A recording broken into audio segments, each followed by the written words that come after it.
আজকের যাত্রাপথে কিন্নর পেরিয়ে পৌঁছে যাব এক শীতল মরুদেশে। সাথে থাকবে একটা জমে যাওয়া লেক, এক বৌদ্ধ মঠের জীবন্ত সন্ন্যাসীর মমি, আর পাহাড় ভেঙে নেমে আসা নদী। কৈলাস পর্বতকে বিদায় জানিয়ে বেরোলাম 9টা নাগাদ। আজকের দূরত্ব 172 কিলোমিটার, হিসেব মতো 4-5 ঘন্টার রাস্তা। রাস্তায় বেশ কিছু জায়গা ঘুরে দেখার আছে, অতএব বেহিসাবি তো হতেই হবে।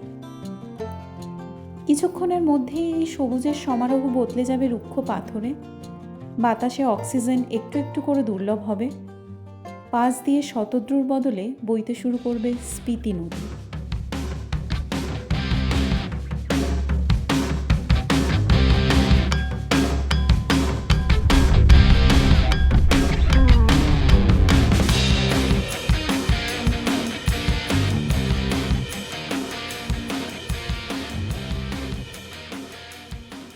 জলখাবার হোটেলেই সেরে নিয়েছিলাম।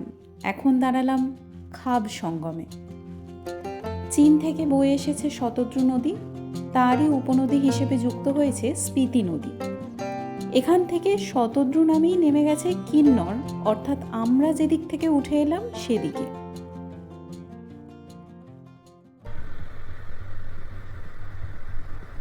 ওই দিকেরটা হচ্ছে স্পিতি রিভার, আর এইটা হচ্ছে সার্টেজ।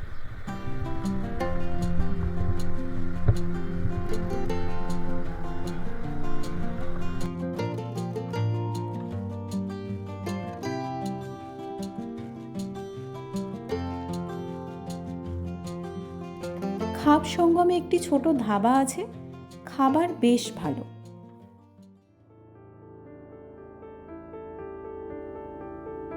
নাকো গ্রাম কিন্নর জেলার সীমান্তে প্রায়, তাই এখান থেকেই স্পিতির রুক্ষতা অনুভব করা যায়। ঠান্ডা ভালোই, তবে রোদ থাকায় সেরকম কষ্ট হচ্ছে না।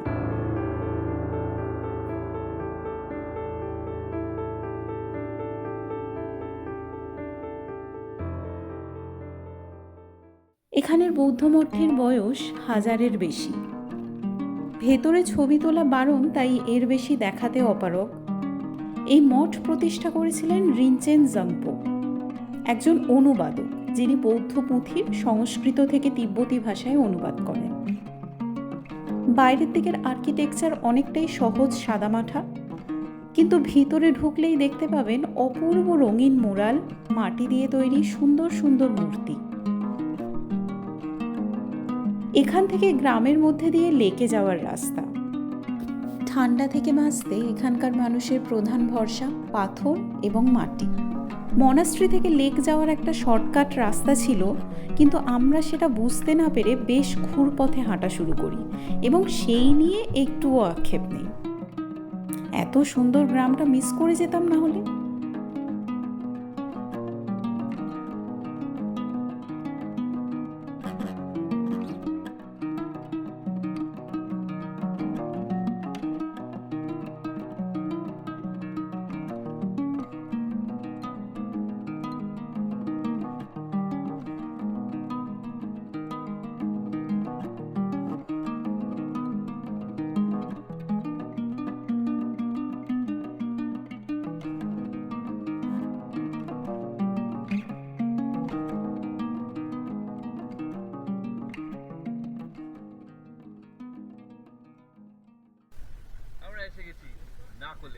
শেষে অপেক্ষা করছিল চমক, কারণ নাকো লেকের এই রূপ আমরা কেউই আশা করিনি। আমাদেরকে প্রথমে বলা হয়েছিল নাকো খারাপ জায়গা, নাকো লেক একটা ডোবার মতন। যে আগে এসেছিল সে আসলে আমাদের ব্রিজ করেছিল। আমরা এসেছি, এখন আমরা দেখতে পাচ্ছি লেকটা পুরো ফ্রোজেন। স্কেটিং করছে, পুরোটাই ফ্রোজেন। এরপরে সজল নামবে, এখানে কোনো থেমে যাবে। কেমন লাগছে আপনাদের জায়গাটা? কমেন্টে জানান। লেক পুরো জমে গেছে, ওপরে মানুষজন হেঁটে বেড়াচ্ছে, স্কেটিং করছে। আমার ভীষণ ইচ্ছে ছিল আমি জমে যাওয়া ডাল লেক দেখব, এখনো অবধি হয়ে ওঠেনি। তবে নাকো কিন্তু কম সুন্দরী নয়।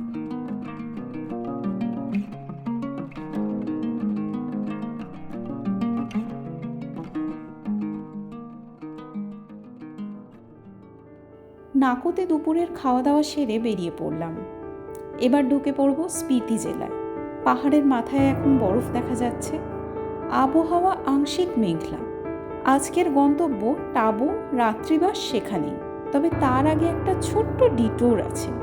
রাস্তায় যেতে যেতে গল্পটা বলে নিই। প্রায় 600 বছর আগে সাংঘা তেঞ্জিং নামের এক বৌদ্ধ সন্ন্যাসীর গল্প। কথিত আছে এক মহামারী থেকে গ্রামের মানুষদের রক্ষা করতে তিনি স্বেচ্ছা মৃত্যু বরণ করেন। তবে এই মৃত্যু ছিল একেবারেই ব্যতিক্রমী। দিনের পর দিন খাবার জল ত্যাগ করে শুধু বিষাক্ত ফল, বাদাম, শিকড় খেতে খেতে ধীরে ধীরে তার শরীরের ফ্যাট ও তরল পদার্থ ক্ষয় হয়ে যায়। শেষ অবধি শুধু জরুরি অঙ্গগুলো কাজ করতে থাকে। এই অবস্থায় তিনি সমাধিস্থ হন। এই প্রক্রিয়াকে বলা হয় সেলফ মামিফিকেশন। তার মামিটি আজও সংরক্ষিত হয়েছে এই গিউ মনাস্ট্রিতে।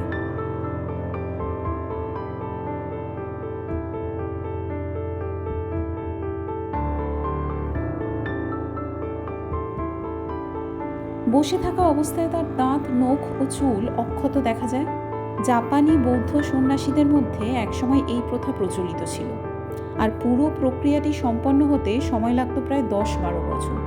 এর সাথে জড়িয়ে থাকা গল্পের জন্যই হোক বা চারদিকে শুকনো পাহাড় ঘেরা অবস্থানের জন্য এক অদ্ভুত শান্ত ভাব ঘিরে থাকে এই মনাস্ট্রিকে। আমরা কিউ মনাস্ট্রির ওপরে, এদিক থেকে যে স্ট্রিমটা এসছে ওটা পুরো জমে গেছে। এখান থেকে বেরোলাম যখন সন্ধে নামতে শুরু করেছে।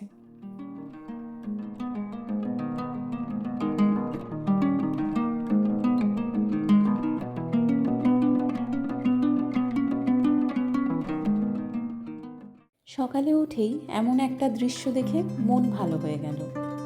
আমাদের হোটেলের ছাদ থেকে পুরো টাবো শহর দেখা যাচ্ছে। আজ এখান থেকে বেরিয়ে কাজা পৌঁছব। টাবো থেকে কাজার দূরত্ব 50 কিলোমিটারেরও কম, 2 ঘন্টার রাস্তা।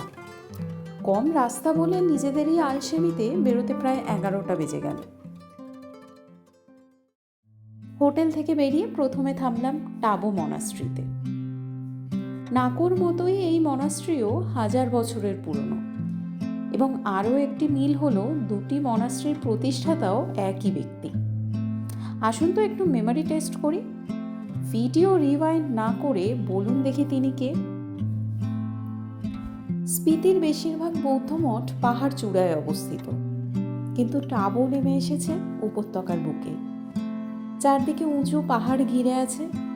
এরকম অবস্থান এবং ভেতরের ও বাইরের সুন্দর স্থাপত্যের জন্য এই মঠকে হিমালয়ের অজন্তাও বলা হয়। পুরো কমপ্লেক্সে মাটি এবং পাথর দিয়ে তৈরি স্তূপ, বৌদ্ধ ভিক্ষুদের থাকার জায়গা, উপাসনালয় ইত্যাদি রয়েছে। ভেতরে বহু পুরনো থাঙ্কা, মাটির মূর্তি ইত্যাদি মিলে সময় যেন থমকে থাকে এখানে। টাবো ছেড়ে বেরিয়ে পড়লাম। পথের সঙ্গী কাঁপুনি ধরানো ঠান্ডা শুকনো হাওয়া, স্পিতি নদী, আর 5 কোটি বছর আগে টেথিস সাগরের বুক থেকে উঠে আসা এই পর্বতশ্রেণী।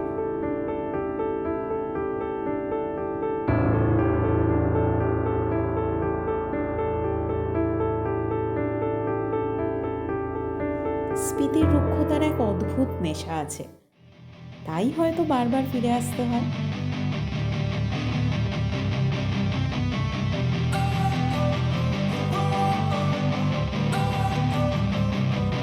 Don't wanna sleep in, cause I got something to prove. I gotta take what I hate and finally make a move. I think of you and all the shit you don't do. Well, I'ma make hella sure that I don't become you. I have no regrets, yeah, I'll tie up my chest. I'll never forget what it's like to be in debt. Been stabbed in the back bed, I'll show you what happens. Pass me the mic and I'll show you with action. I feel this pain, you already know. Turn that to gains, let my money show. I've got these things that I can't let go. Watch me turn this life into something that you can never own. I feel this pain, you already know. Turn that to gains, let my money show. I've got these things that I can't let go. Watch me turn this life into something that you can never own. So fight and fight and die for the things you know you love. Do what you think is right and see life do what you want. So fight and fight and die. টাবো থেকে কাজা যাওয়ার পথে ডান দিকে হঠাৎ করেই একটা রাস্তা পাহাড় বেয়ে ওপরে উঠে গেছে। সেই রাস্তা ধরে একের পর এক হেয়ারপিন বেন্ড পেরিয়ে পৌঁছে গেলাম ধনকর গ্রামে। গ্রামের একেবারে শেষ প্রান্তে দাঁড়িয়ে আছে ধনকর মনাস্ট্রি। দূর থেকে গ্রামটাকে দেখলে মনে হয় পাহাড়ের গায়ে ছড়িয়ে থাকা অনেকগুলো উইঢিবি। ব্যক্তিগতভাবে স্পিতির সমস্ত মনাস্ট্রির মধ্যে ধনকর আমার সবচেয়ে পছন্দের। ধনকর কথার অর্থ দুর্গের ওপরের মঠ। এই জায়গা একসময় স্পিতির প্রশাসনিক কেন্দ্র এবং রাজধানী ছিল। পাহাড়ের ওপর এমন অবস্থানের কারণও সেটাই, ওপর থেকে শত্রুর গতিবিধি বোঝা সহজ ছিল।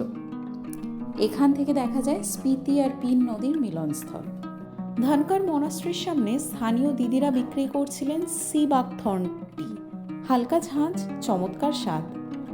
অ্যান্টিকোয়াগুলেন্ট থাকায় এই উচ্চতায় খানিকটা অ্যাক্লিমেটাইজেশনেও হেল্প করে। এত ঠান্ডায় অবশ্য যে কোনো গরম পানীয় অমৃত সমান। কাজায় আমাদের হোটেল বুক করা নেই। স্থানীয় হোমস্টে খুঁজে পরবর্তী 2 দিনের জন্য থাকা খাওয়ার ব্যবস্থা করার পরিকল্পনা আছে, সেই গল্প পরের পর্বে। আপাতত কাজা পৌঁছানোর আগে একটা জরুরি কথা জানিয়ে রাখি। সমাজ মাধ্যমে লিংটি ওয়াটারফল এবং আইস ক্যাফে নিয়ে প্রচুর হাইপ দেখবেন, কিন্তু সেসব দেখে ভুললে চলবে না। এটি একটি ম্যান মেড ওয়াটারফল এবং স্পিতির মতো এমন স্বর্গীয় জায়গায় গিয়ে আইস ক্যাফে না গেলে আপনি এক ফোঁটাও কিচ্ছু মিস করবেন না।